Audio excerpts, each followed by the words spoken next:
For those of you who are blocked by the paywall, I have decided to read my column to you, but you don't want to see my face.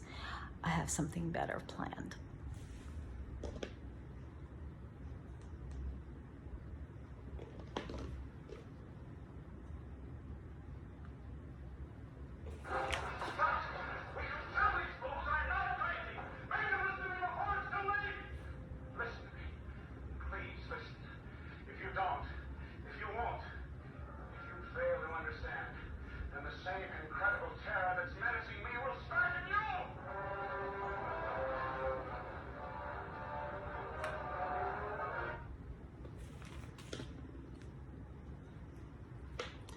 Over the weekend, I was looking for free movies to watch.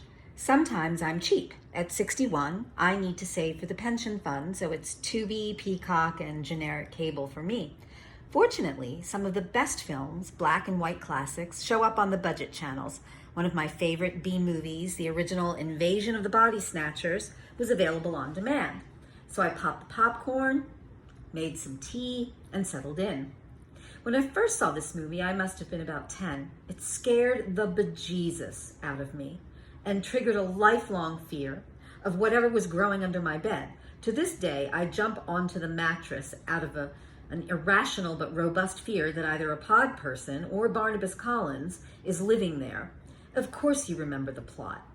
Kevin McCarthy, the actor, not the House Majority Leader, is a doctor who sees his friends turning into empty shells, perfectly modeled after actual human beings, but stripped of their souls and their personalities. They look normal, they mimic the voices and mannerisms of their hosts, but they are zombie-like entities with neither emotion nor compassion. When the host falls asleep, the creature swallows it whole, obliterating its identity and unique humanity. It's the biomonster version of first-degree murder. One particularly chilling scene depicts the creation of the pods blooming from foam and becoming human facsimiles before our eyes. It is a silent, stealthy consumption of identity. At 10, I knew this was science fiction.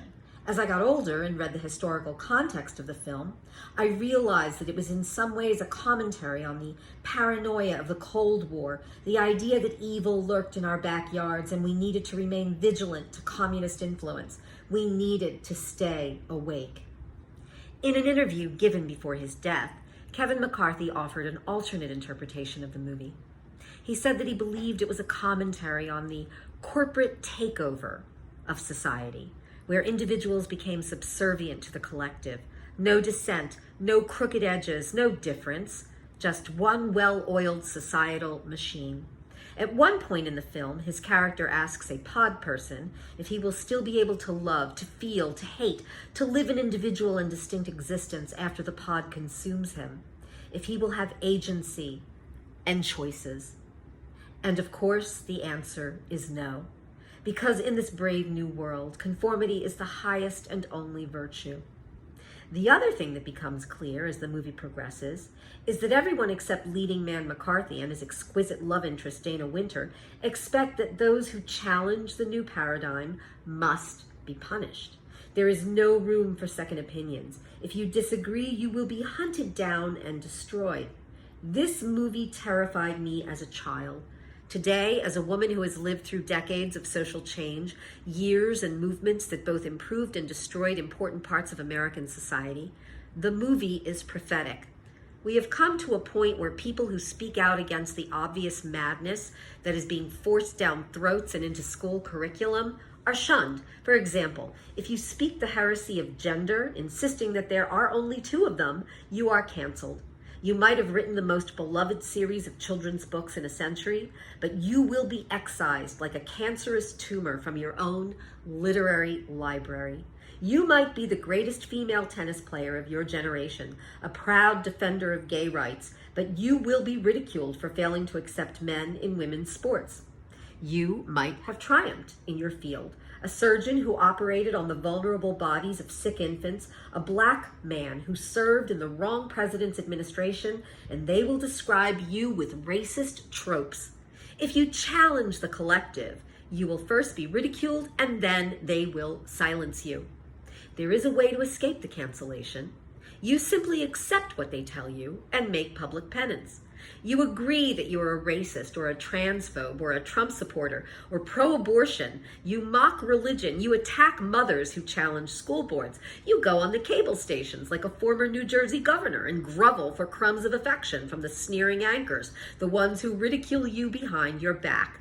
If you do this, the collective will consider forgiving your heresy, but they will demand small concessions like pronouns in your email. Yes, I'm exaggerating, but only just a bit. There is this fear in society of standing out and hitting a discordant note. When U.S. Senator Tommy Tuberville questioned the existence of white supremacy, a fluid term that is a useful weapon in the hands of progressives, he was predictably called a white supremacist in the cybersphere. To deny is to confess in this environment. But there are bright spots. When Jason Aldean wrote a song about hitting back against thugs who hurt elderly women, he was called a racist. Ironically, his song became #1. When Bud Light mocked women by handing a can to a person with a penis who just happened to wear makeup, they lost millions in revenue. Some of us are watching and haven't yet fallen into pod slumber. At the end of Invasion of the Body Snatchers, Kevin McCarthy loses his love interest to sleep and then a reawakening as a soulless member of the collective.